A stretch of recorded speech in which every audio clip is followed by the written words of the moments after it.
As she stood on top of the fall, there was a rush and a roar. A vivid vision she kept close,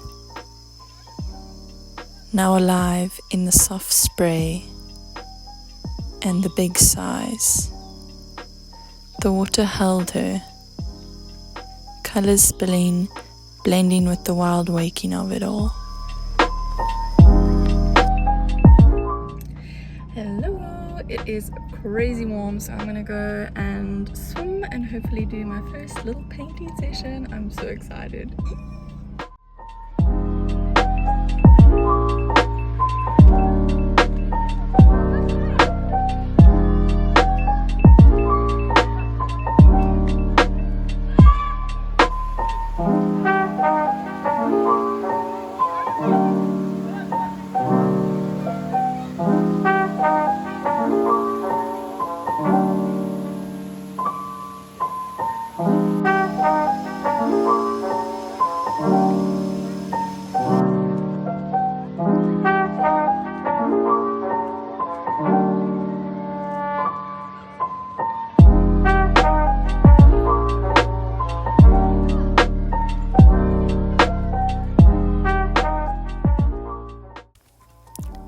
Hello everyone, this video still feels so surreal for me. When I was working my bum off overseas, and when I was literally walking my bum off on the Camino last year, every time I got into my feels and was unmotivated, I pictured this very scene. I remember the first time I came here with a dear friend. We absolutely freaked out. Spent the whole day swimming, chatting, and tanning topless. Because why the hell not? It really calls for it. You're on the top of the biggest waterfall in Hogsback. The cliff drop is quite overbearing, hence me not taking any footage of it. And all I pictured was one day coming back to this special spot and painting. It was such a vivid dream. This was the first place I wanted to go to when I arrived back this year, so it only felt right to kickstart my painting in the most epic manner. It was a fairly longish walk to this point, completely chilled if you aren't carrying your whole art studio. So arriving felt like such a rush. I tried to take it in a few times, but my blood was buzzing with anticipation. The swim helped to calm a little bit of my nerves. Sitting in the water really made me grateful and bursting with, holy shit, this is actually happening. A moment I will have ingrained in my head forever.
Things I learned very quickly. Things get real messy real fast. Acrylics dry fudging quickly. And you love and hate the process equally at the same time. Plus, always bring extra water. It's been good for me to see that maybe acrylics aren't the best choice for my style of painting. I can still have fun playing with them, but maybe oils would work better for me. But I can't afford them at this stage, so that's a whole other thing, but we'll get there one day. I wasn't getting the exact colours I wanted. I love mixing and layering colours over and over and over. It's really incredible what combo you can combine and blends that you can make that really just draw you in so deeply. And I feel like I wasn't getting to that point. I did find that when I added the pastels on top of the painting, eventually I could get that depth and the textures in my work that I wanted. So that was very exciting.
I think that everyone can relate to that feeling when doing a passion, the ups and downs of it all. For me, with my art, it feels like a dance, but also a fight. Your body is trying to flow, but your brain every now and then steps in and stops you. Saying things like, "Oh, this is lame, the color isn't quite there, why are you doing this, maybe just stop." It can be harsh sometimes, your brain can be really intense. I also struggle with knowing when to stop. But getting to the finish is at times so rewarding. I'm realizing that for me, the painting is the base, and then I like to add the pastels on top and really get the color to the place I really want it, and like add more details and things like that. It's a journey, and I'm loving learning through it all. But yeah, please, anyone share any tips below of how you can get out of that critical brain. I would much appreciate that, and I think everyone else would too. I hope you guys have a lovely week, and thanks for watching. I'll see you guys next time.